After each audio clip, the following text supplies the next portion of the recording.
Alright, now that I've burned the images out of my skull, let's keep playing with Little Miss Jive Turkey here.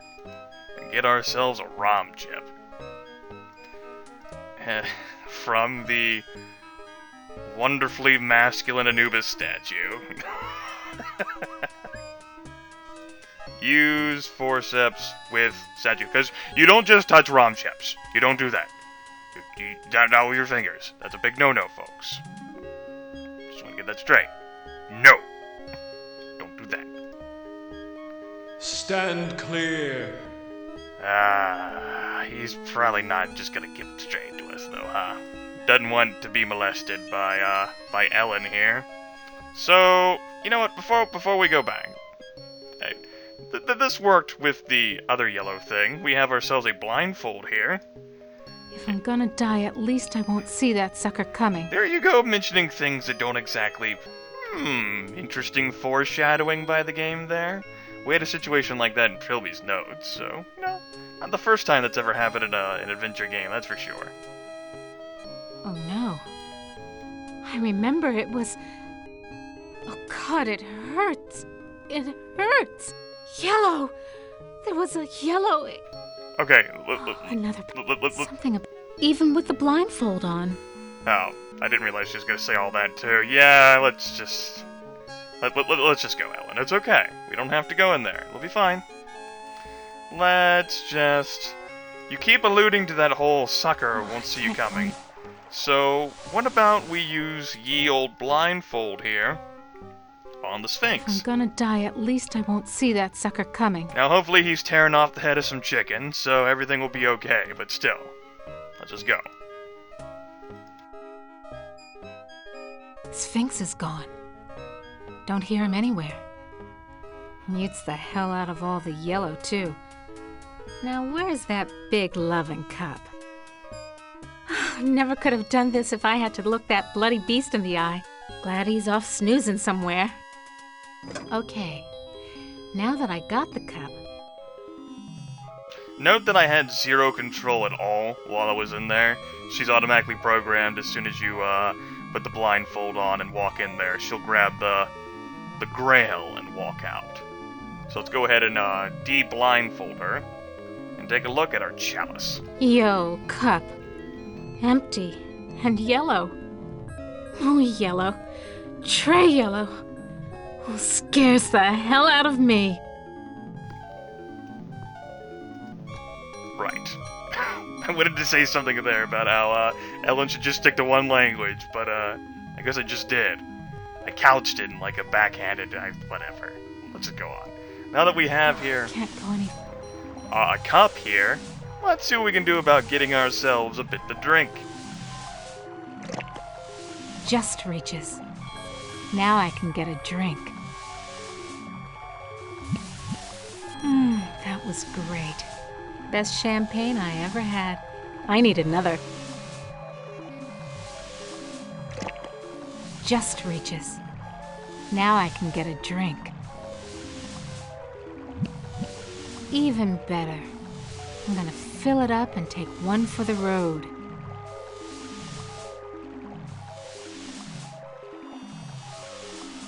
An empty... Just reaches. Now I can get a drink.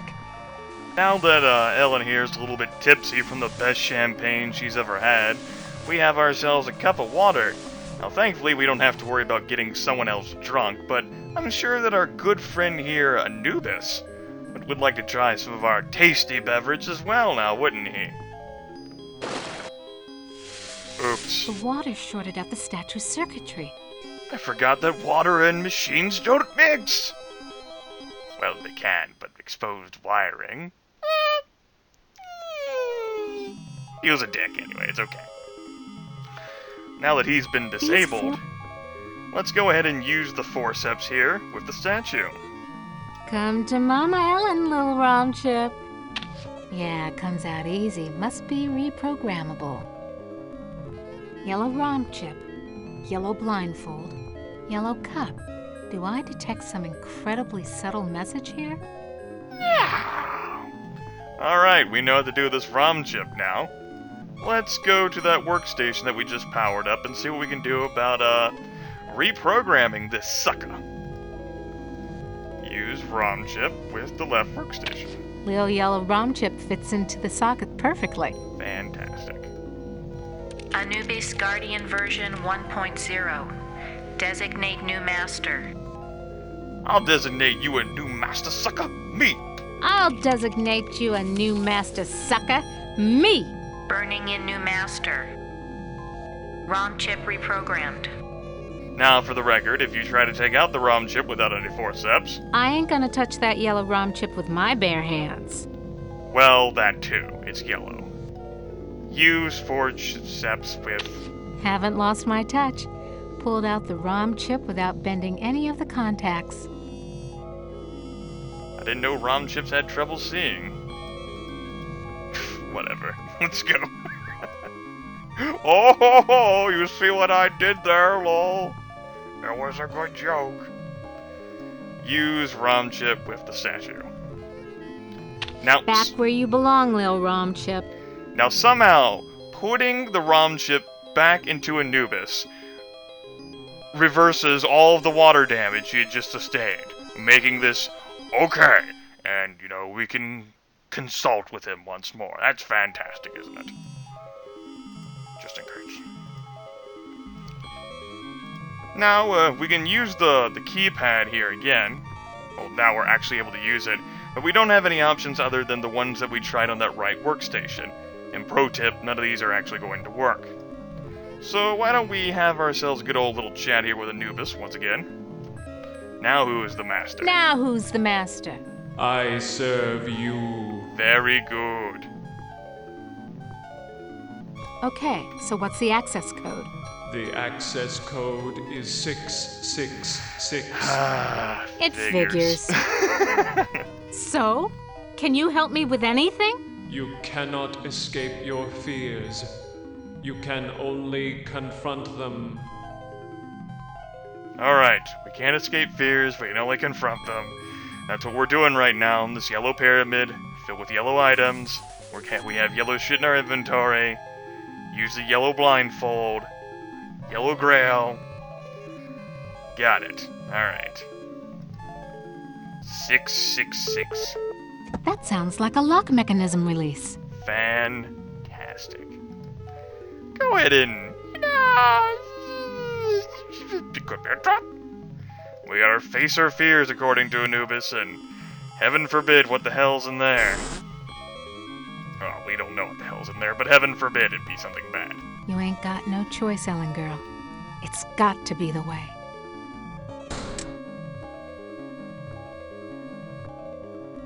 Elevator. No way out. Just the control panel and the buttons for the floors. I'm gonna suffocate if I stay in here. I want out!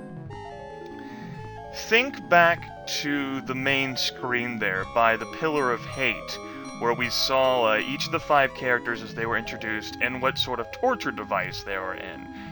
Ellen was contained within a yellow box with a sliding door. An elevator.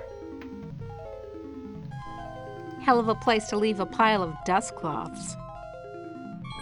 This looks like an elevator control panel, but the numbers are more like dates. Incoming story time. You were born in Trenton, New Jersey. You were a cesarean. Your mother died on the operating table. You went to live with your grandparents.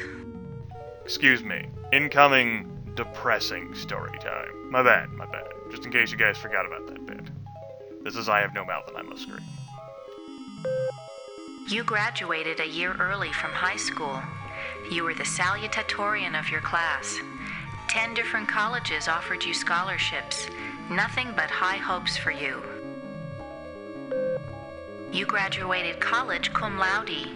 You were the only woman in your class never to have used dope. You were a 3.8 grade student. More high hopes. You won your master's. Combined degree in computer science and engineering. You had a greater facility with algorithms than with social grace. You have had sex only twice in your life. It's worth noting that Ellen here suffers from, or she suffered from, a lot of, like, excessive pride, arrogance in her intellect and in her abilities. And I would presume that would be based upon her background, a black woman, trying to succeed in college, and she did it very well, as our biographer here stated, and there was a cost in terms of social interactive inadequacies. So she was aloof, but very confident to the point of arrogance in what she was capable of. You married Eddie. He wasn't as smart as you, not as quick as you, not as hopeful of doing great things as you, but he was nuts about you, and he treated you like fine wine. The miscarriage. Breech birth. The child never had a chance. You went into a dark retreat and sat in the empty rooms waiting for you don't know what. That being said, Ellen's arrogance is not the reason why she's here. Certainly she has flaws, but every character, every human has flaws. Even the mighty omnipotent machine gun, it has flaws. Eddie leaves. He tried, he really tried, but you wouldn't come out of it. He couldn't say anything to make you stop crying in the dark, so he finally left. The divorce was uncontested. You could still smell his tweed jacket in the closet. Perhaps we don't exactly know enough about Ellen's childhood life, so we don't know what she went through and grew up with, other than these little bulletin points we're given here to the controls. So it's difficult to say what kind of tragedies she's may have been through, up through the course of her life, which may have rendered her hysterical and emotionally distant, cold and aloof, and why she relied so much on the realm of logic and intellect. We don't know. You had to make a living. You applied at Inksci Engineering. Your credentials were still good, and you made a good impression, and the woman who hired you also lost a child. Your hopes were reawakened. What we can glean, though, is that in spite of everything that life had thrown at her, all the curveballs, she was a strong and tough enough woman to survive and even thrive. Until this. You left your office after working late at the Inksci corporate headquarters building. The elevator stopped at the 7th floor for a maintenance man. To your horror, he inserted his key into the control panel and locked the elevator. I'm back, Ellen. Oh, sweet Jesus! It's him! You thought you had blocked me out of your memory forever, except for those inconvenient attacks of hysteria every now and then. But I've returned for you. No, it's not possible. Poor Ellen. Too proud of your accomplishments to admit you could be so overpowered by a slime ball like me. You couldn't even bring yourself to testify at my trial with the 20 other women. The yellow! Ah, yes. My calling card. Always the yellow jacket, the yellow boots. My maintenance man disguise gave me access to office buildings all over Manhattan, not just yours. The box! So you do remember me getting onto the elevator that night. Do you also remember the blood? The screams? How many hours was it? How? Am gave me the chance to be with you forever. I waited in the sarcophagus until you arrived.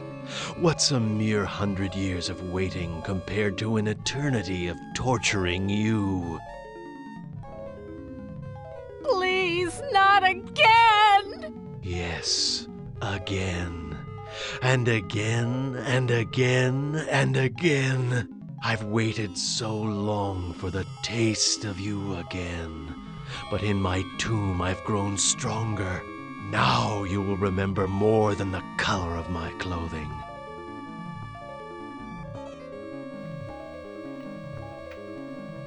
Ellen is a victim of rape.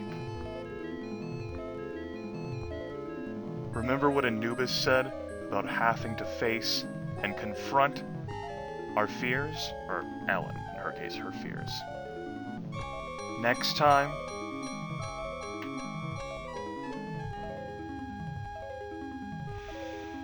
next time.